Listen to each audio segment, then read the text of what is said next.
That was not a large applause. Start again.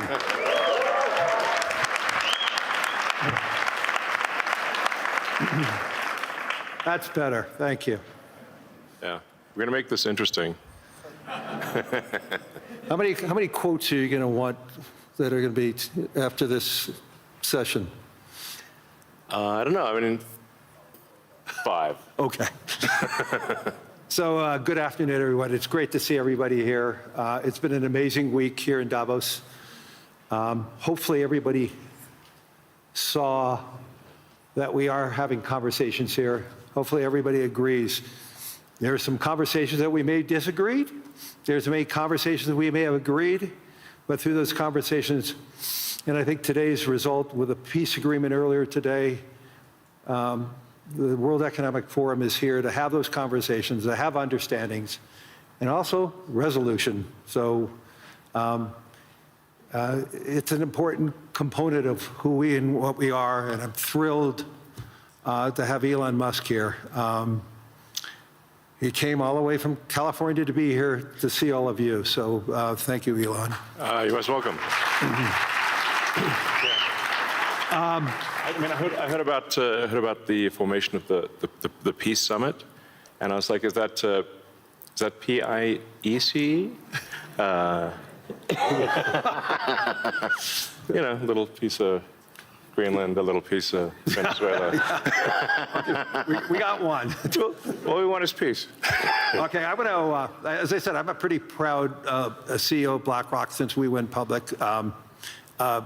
The compounding return of BlackRock to our shareholders was 21%. Since Elon took Tesla public, his compounded return is 43%. This is just another advertisement for everybody, especially for Europeans. This is why more citizens should be investing with growth, investing with their countries.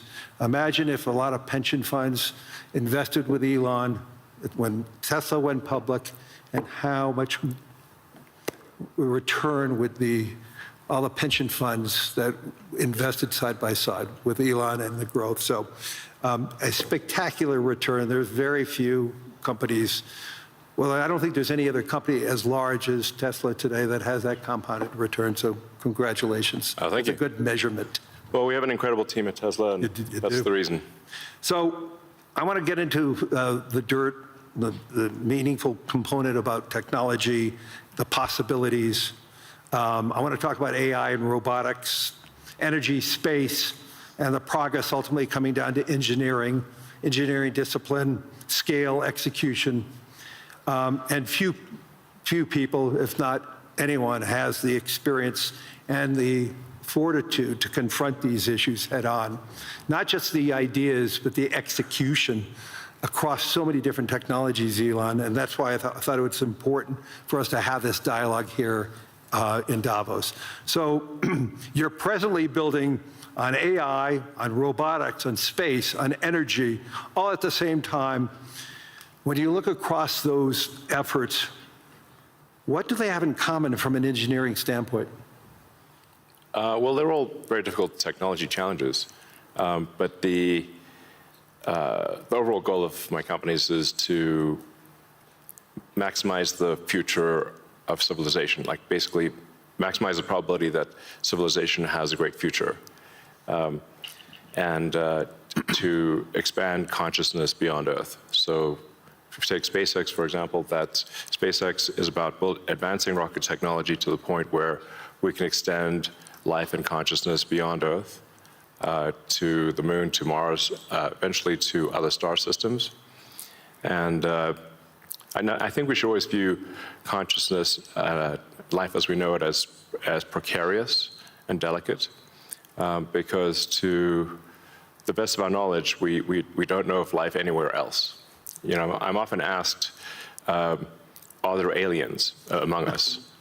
And I'll say that I am one, but... Or you're from the future. They don't believe me. Okay. But I think if anyone would know if there are aliens among us, it would be me. We have 9,000 satellites up there, and not once have we had to maneuver around an alien spaceship. So I'm like, I don't know. Bottom line is, I think we need to assume that life and consciousness is extremely rare, and it might only be us. And if that's the case, then we need to do everything possible to ensure that the light of consciousness is not extinguished, because we're effectively, the way I view it is, the image in my mind is of a tiny candle in a vast darkness, a tiny candle of consciousness that could easily go out. And that's why it's important to make life multiplanetary, such that if there is a natural disaster or a man-made disaster on Earth, that consciousness continues. That's the purpose of SpaceX. Tesla is obviously about sustainable technology, and also at this point we've sort of added to our mission sustainable abundance. So with robotics and AI, this is really the path to abundance for all. If you say, people often talk about solving global poverty, or essentially how do we give everyone a very high standard of living. I think the only way to do this is AI and robotics, which doesn't mean that it is without its issues. I mean, we need to be very careful with AI. We need to be very careful with robotics. We don't want to find ourselves in a James Cameron movie, Terminator. He's great movies, love his movies, but we don't want to be in Terminator, obviously. But if you have ubiquitous AI that is essentially free or close to it, and ubiquitous robotics, then you will have an explosion in the global economy, an expansion in the global economy that is truly beyond all precedent. Elon, can that expansion be broad? Yes. Or is it narrow? And how can that be created? How can it broaden the global economy? Yeah, I mean, the way to think of it is that if you have a large number of humanoid robots, the economic output is the average productivity per robot times the number of robots. Right. And actually, my prediction is in the benign scenario of the future that the robots will actually make so many robots in AI that they will actually saturate all human needs.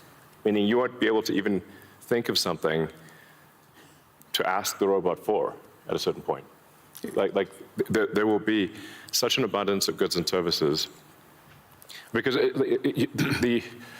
my prediction is that there'll be more robots than people. So, but how do you then have human purpose in that scenario? Yeah, I mean, nothing's perfect, but I mean, it is a necessary.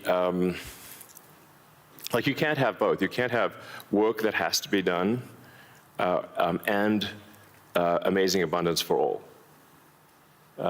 Because if it's work that has to be done, then you, and only some people can do it, then you can't have abundance for all. Then it's narrow. Yeah, it's narrow, yeah. Exactly.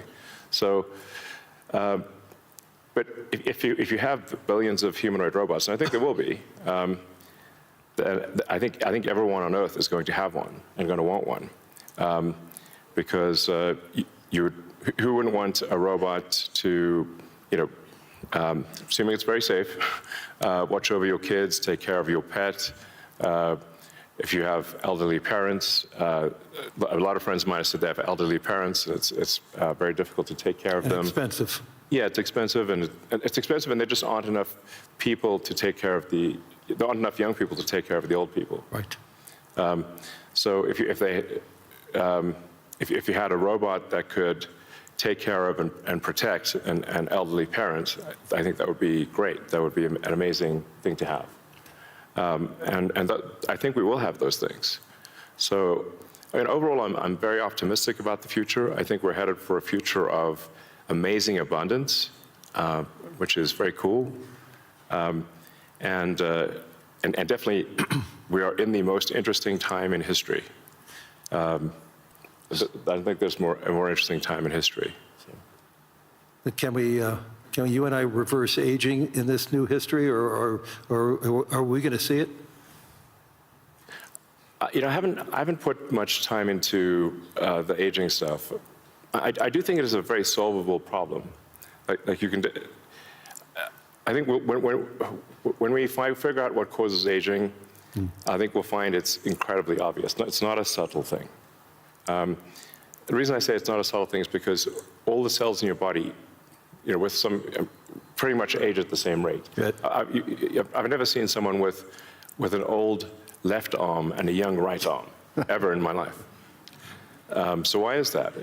That means that there must be a clock, a synchronizing clock, Right. that is synchronizing across 35 trillion cells in your body. There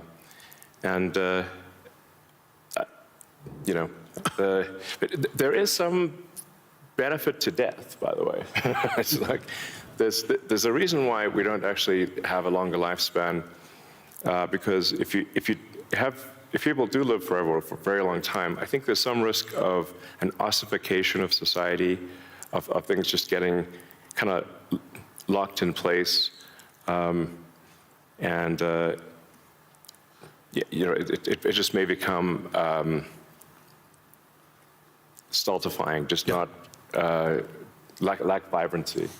But that said, do I think we will figure out ways to extend life and maybe even reverse aging? I think that's highly likely. I'm looking forward to that. Yeah. In the future that you talk about, the AI models, autonomous machines, rockets, depends on massive increases in compute, massive increases in energy, expensive energy, manufacturing scale. What are the bottlenecks to get there? And then, once again, with all that expenditures, again, how can we make sure that it's broad and not narrow?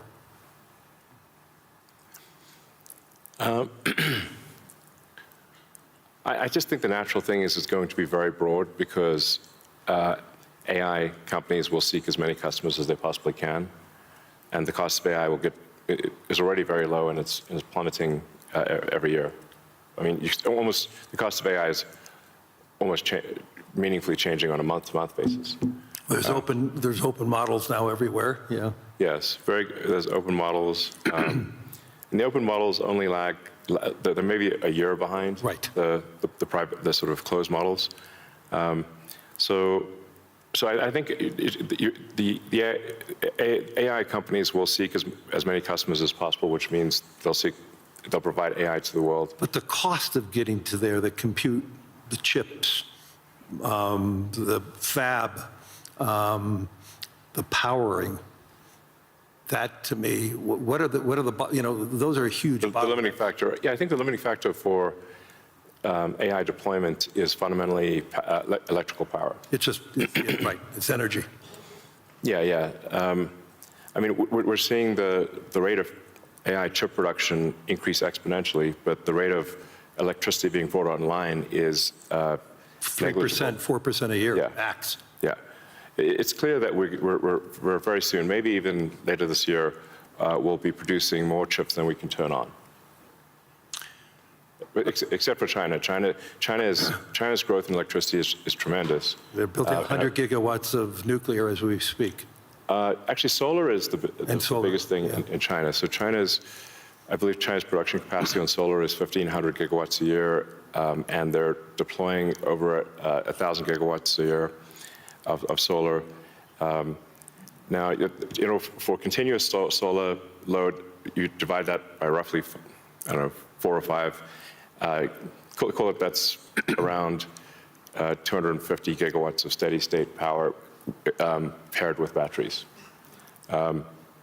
And that's a very big number. That's half of the average power usage in the US. Right. So US power usage on average is 500 gigawatts.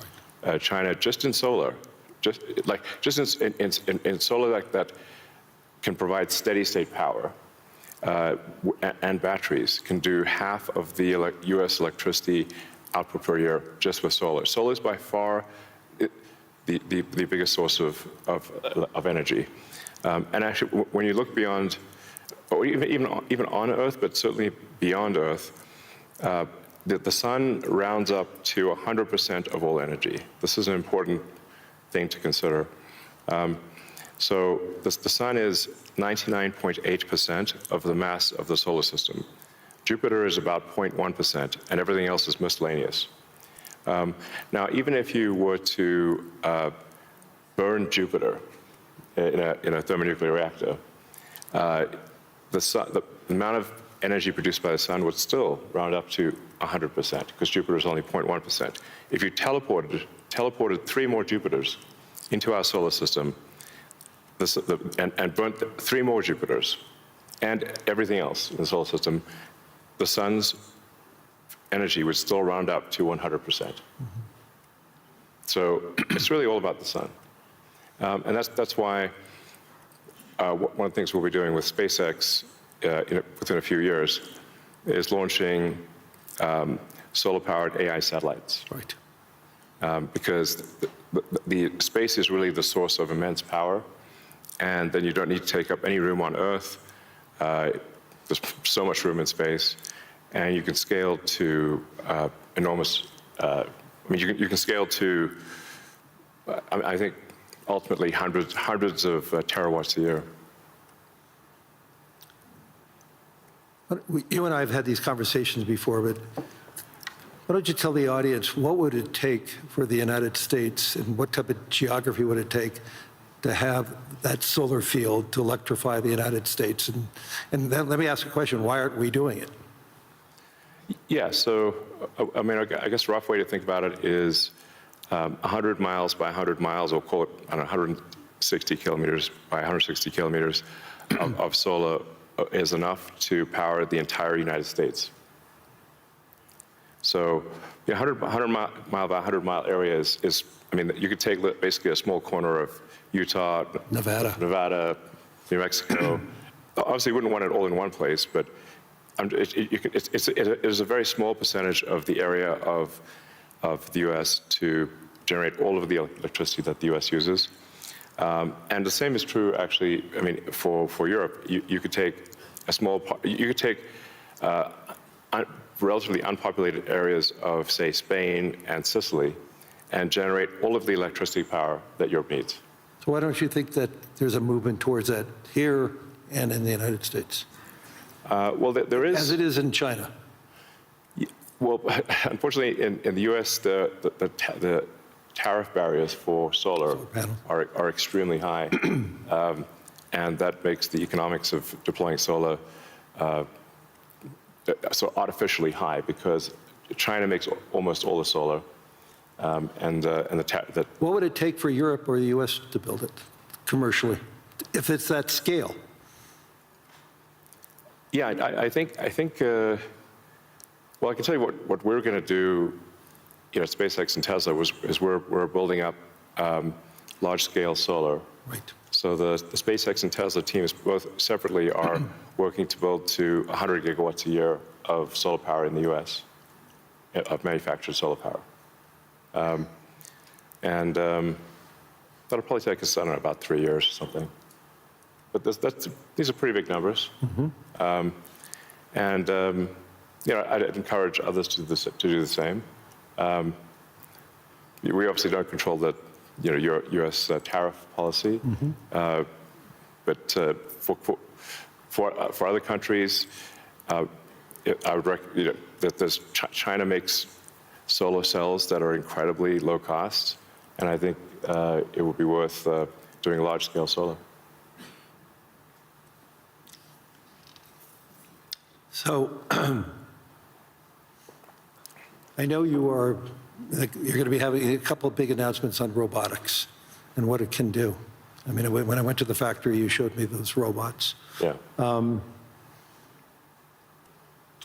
How quickly, you talked about the billions of robots, but how quickly can they be deployed in a manufacturing setting? How quickly can they be utilized and be functional and create that abundance that you talked about? Well, humanoid robotics will advance very quickly. I think we do have some of the Tesla Optimus robots doing simple tasks in the factory. We expect probably later this year. By the end of this year, I think they'll be doing more complex tasks, but still deployed in an industrial environment.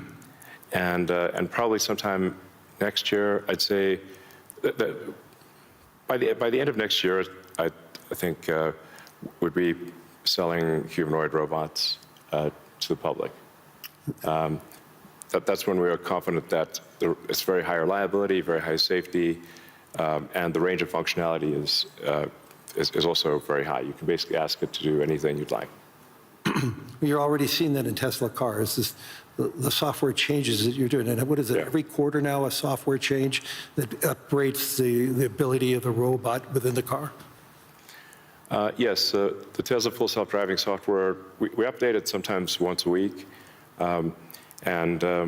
Recently, some of the insurance companies have said that it is actually so safe, when Tesla full self-driving is so safe that they're offering customers half-price insurance if they use Tesla full self-driving in their car. And that can be monitored by the insurance company? Is that part of the agreement then? Yeah. I think self-driving cars is essentially a solved problem at this point. Right. And Tesla's rolled out a sort of robo-taxi service in a few cities, and Right. will be very, very widespread by the end of this year within the US. And then we hope to get supervised full self-driving approval in Europe, hopefully next month. Really that quickly? Yeah, and then maybe a similar timing for China, hopefully. I want to move to space because historically space is very capital intensive. It historically been done by governments. Obviously, SpaceX changed the whole model. But we've seen it slow to scale, and now I'm starting to see it ramping up in what you're doing and other things. Talk to us about the automation and AI, how it's changing the economics in building and preparing for us in operating in space. Sure. Well, the key breakthrough the major breakthrough that SpaceX is hoping to achieve this year is full reusability. So no one has ever achieved full reusability of a rocket, which is very important for the cost of access to space. We've achieved partial reusability with Falcon 9 by landing the boost stage. We've now landed the boost stage over 500 times. But we have to throw away the upper stage. The upper stage sort of burns up on reentry for Falcon 9. So, and the cost of that is equivalent to a small to medium-sized jet. So, but with Starship, which is a giant rocket, it's the largest flying machine ever made. That's a rocket that you're using for the idea of going to Mars, right? Yeah, Mars and the Moon, as well as for high-volume satellite stuff. So, Starship. Hopefully this year we should prove full reusability for Starship, which will be a profound invention because the cost of access to space will drop by a factor of 100 when you achieve full reusability. Right. It's the same sort of economic difference that you would expect between, say, a reusable aircraft and a non-reusable aircraft. Like if you have to throw your aircraft away after every flight, that would be a very expensive flight. But if you only have to refuel, then it's the cost of the fuel. And so that's really the fundamental breakthrough that gets the cost of access to space, we think, below the cost of freight on aircraft.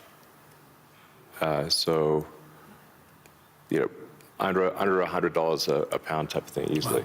Wow. So it makes putting large satellites into space, very low, very cheap. And then when you have solar in space, you get 5 times more effectivenher, maybe even more than that, than solar on the ground, because it's always sunny. It's cold. It's always sunny, so you don't have a day-night cycle or seasonality or weather, and you get about 30% more power in space because you don't have atmospheric attenuation of the power. Right. The net effect is solar is 5 times more. Any given solar panel will do 5 times more energy in space than on the ground. Is there any capacity in doing that and then taking that power and bringing it back to Earth? Is there any way of doing that, or you're just taking that power and utilizing it for the needs, like building AI data centers in space? I think the case, it's a no-brainer for building solar-powered AI data centers in space, because as you mentioned, it's also very cold in space. If you're in the shadow, then it's very cold in space, just 3 degrees Kelvin. So you just have solar panels facing the sun, and then a radiator that's pointed away from the sun, so it has no sun incidence, and then it's just cooling. It's a very efficient cooling system. So net effect is that the lowest cost place to put AI will be space, and that'll be true within 2 years, maybe 3 at the latest. Wow. So looking 10 or 20 years out, how would you describe success with AI or space technology, and where do you see it? Are you more certain what's going to happen in the next 3 years, or 5 or 10? I don't know what's going to happen in 10 years, but the rate at which AI is progressing, I think we might have AI that is smarter than any human by the end of this year, and I would say no later than next year. Wow. And then probably by 2030 or 2031, call it 5 years from now, AI will be smarter than all of humanity collectively. We only have a number of minutes left, but I want to humanize you for a second. So there's no speculation that you're make a joke about peace. Right. I would frame this question by, you are the most successful entrepreneur, industrialist in the 21st century, maybe beyond. I want to really get this. What inspired you? Who inspired you? What was the foundation of your curiosity? And importantly, was there an aha moment, an epiphany at any time in your life and career? Well, as a kid, I read a lot of science fiction, sci-fi, fantasy books. Yeah, we talked about that. And comic books, and I always liked technology. I didn't expect to be where I am today. That seems incredibly implausible. But I was inspired by reading about books about the future, about science fiction, and I guess I want to make science fiction not fiction forever. At some point, turn science fiction to science fact, we want to have like Starfleet and Star Trek, really, for real, like where we actually have giant spaceships traveling through space, going to other planets, traveling to other star systems. I'm just interested if I could be beamed up to go back to New York. I'd like to just be beamed back to New York instead of flying. Yeah. Talking about Star Trek. No, I guess my essential, what I would call the philosophy of curiosity. I'd like to understand the meaning of life. Is the standard model of physics correct regarding the beginning of life, beginning of existence, and the end of the universe? What questions do we not know to ask that we should ask? And AI will help us with these things. So I'm just trying to understand, how do we get here? What's going on? What's real? Are there aliens? Maybe there are. And if we've got spaceships that are traveling to other star systems, we may encounter aliens, or we may find many long-dead alien civilizations. But I just want to know what's going on. I'm curious about the universe, and that's my philosophy. Do you see yourself ever going to Mars in your lifetime? Yeah, I mean, I would say like, That's a long commitment. I've been asked. Isn't that 3 years each way? It's 6 months. 6 months, that's all it is? Yeah, 6 months, but the planets only align every 2 years. Okay. So, yeah, I've been asked a few times, like, do I want to, die on Mars? And I'm like, yes, but just not on impact.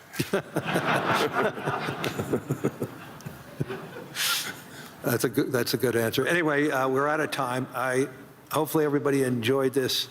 I mean, there's so many myths around Elon Musk. I could tell you he's a great friend, and I constantly learn so much from him. And I'm totally inspired by what he has done. I've been inspired who he is, and I'm totally inspired by his vision of the future. And I don't think it's such a bad future, and I agree with his optimism. So, Elon, thank you. Any last words? Well, I think my last words would be, I would encourage everyone to be optimistic and excited about the future. Good. And generally, I think for quality of life, it is actually better to err on the side of being an optimist and wrong rather than a pessimist and right. On that note.